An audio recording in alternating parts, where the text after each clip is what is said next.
حضرت سیدنا عثمان غنی رضی اللہ تعالیٰ عنہ کا تعارف آپ کے گوش گزار کرتا ہوں۔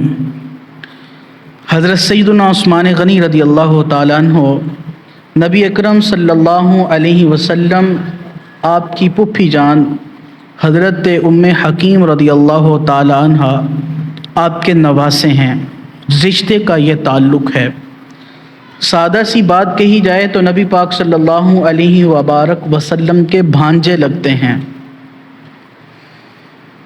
یہ عام الفیل کے 5 سال بعد حضرت سیدنا عثمان غنی ذو النورین رضی اللہ تعالیٰ عنہ مکہ مکرمہ میں آپ کی ولادت باسعادت ہوئی۔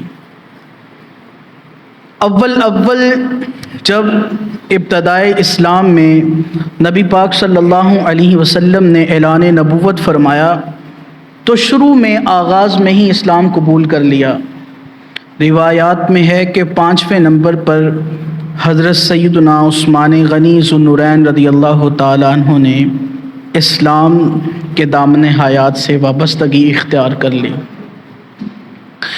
عزیزان گرامی قدر روایات میں موجود ہے آپ رضی اللہ تعالیٰ عنہ نے نہ تو کبھی زمانہ جاہلیت میں کوئی غلط کام کیا تھا اور نہ ہی اسلام قبول کرنے کے بعد کبھی غلط کاری کی جانب ہاتھ بڑھایا۔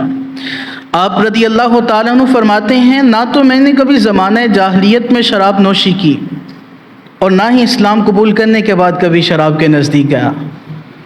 فرماتے ہیں نہ تو کبھی اسلام سے پہلے زمانہ جاہلیت میں بدکاری کے قریب گیا اور نہ ہی کبھی اسلام قبول کرنے کے بعد۔ نبی پاک صلی اللہ تعالی علیہ وسلم کے نور چشم ہیں۔ نبی پاک صلی اللہ علیہ وسلم حضرت عثمان غنی رضی اللہ تعالیٰ عنہ سے بڑی محبت فرماتے ہیں۔ ہر صحابی رسول صلی اللہ علیہ وسلم کا ایک نمایاں کردار ہے۔ بارگاہ نبوی صلی اللہ علیہ وسلم میں ہر صحابی عظمت والا ہے، عزت والا ہے۔ حضرت عثمان غنی رضی اللہ تعالیٰ عنہ وہ عظیم شخصیت ہیں۔ سرکار دو عالم صلی اللہ علیہ وسلم نے اپنی بیٹی کا نکاح حضرت عثمان غنی رضی اللہ تعالیٰ عنہ سے فرمایا۔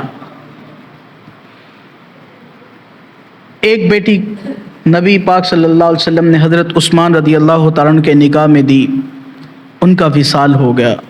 نبی پاک صلی اللہ علیہ وسلم نے اپنی دوسری شہزادی حضرت عثمان غنی رضی اللہ تعالیٰ عنہ کے نکاح میں پیش فرما دی۔ حضرت رقیہ رضی اللہ تعالیٰ عنہ کا نکاح نبی پاک صلی اللہ علیہ وسلم نے حضرت عثمان رضی اللہ تعالیٰ عنہ سے فرما دیا، اور پھر ساتھ میں جملہ ارشاد فرمایا، اللہ نے اگر مجھے 100 بیٹیاں بھی عطا فرمائی ہوتی، اتنی بڑی بات، فرمایا خالق کائنات اللہ عز و جل نے اگر مجھے 100 بیٹیاں بھی عطا فرمائی ہوتی تو میں ایک ایک کر کے ساری کی ساری عثمان کے نکاح میں دے دیتا۔